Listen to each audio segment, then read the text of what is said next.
What's up guys, this is Slot Player and today I will explain to you in 4 minutes 2 ways how players are trying to cheat on roulette. Of course there are many other ways to cheat, but let's say these two are quite popular and common. The first one is pretty simple, while the second one is more complicated and requires collaboration from at least 2 players. Okay, let's start with the first one. Often the easiest and simplest ways to cheat are the most effective just because nobody can believe that something so stupid can succeed. But it does. So the first way is to simply place a bet when the ball has already dropped in the number.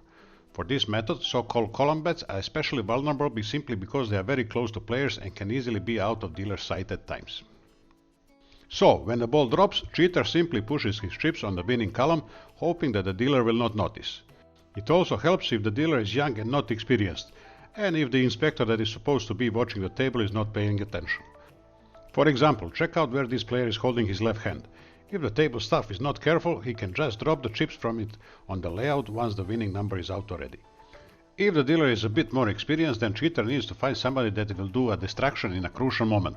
Maybe do a call bet or drop cash for a change when the ball is just about to start dropping. But definitely the best option for cheats is to get the dealer to collaborate and work with them. The dealer will then simply ignore late bets and get his share of the loot afterwards. For casinos, that is the most dangerous scenario possible. That's why some casinos do not allow the dealers to get friendly with players or visit other casinos in their free time, simply not to be tempted by the bad company. After the team is done with their fraud, loot will be divided by the old-fashioned way, half for you, half for me, and half for our friend. Okay, joking on the side, this is the second way of cheating. There must be at least 2 players in a team, and each one is, as usual, playing with his own color chips on roulette table. For scam to be successful, they have to pretend they don't know each other. Then, one of the players takes a few color chips belonging to the other one and puts them under his color chips. When the ball drops, this nice guy will place the stack quickly on the winning number before the dealer marks it with a dolly. Of course, this will be a late bet and dealer will have to remove it and warn the nice guy not to place late bets. Thing is, dealer will remove only the color chips belonging to this guy. For example, white color like in this video, but will not remove the chips belonging to the other nice guy, because the respected gentleman never laid his hand even close to the winning number in the last minute, so it must be that he placed his a long time ago. So the respected gentleman will win a nice amount that he will later on share with his gang. Now the second way seems a bit more advanced and fancy, but the thing is that it cannot be repeated many times, while the simple one, where you just slide the chips on the winning column, can be repeated many times until the suspect gets caught by the dealer or inspector. And then there is also a variation where the distinguished gentleman just removes the losing chips from the columns before dealer cleans them up. There are plenty of other ways to cheat.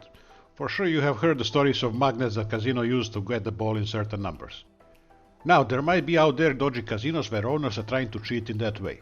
However, I have always worked for respectful and honest institutions and have never seen that in 25 years of my career. Simply, well-known casinos do not need that, and the damage to the reputation would cost much more than what could be won cheating in the short term. On the other hand, that story of the genius who made a computer program that calculates where the ball will land, based on initial speed of the wheel and the ball, is true. It is not that it calculates exactly the number which will win, but it is precise enough to predict the sector, and turn the house advantage of 2.7% in scamster's favor. So casino staff needs to be very careful and keep an eye if anyone is trying to use cameras around the roulette wheel. Guys, if you play a bit and spend only what you can afford. Think of gambling as paid entertainment and not a way to make money. I'm making a few videos on other casino games such as blackjack, poker or slot machines, so if you are interested, click on subscribe. If you are curious about online slot rankings and reviews, visit my site slotplayer.eu. That's it today from Slot Player. Stay safe and smart.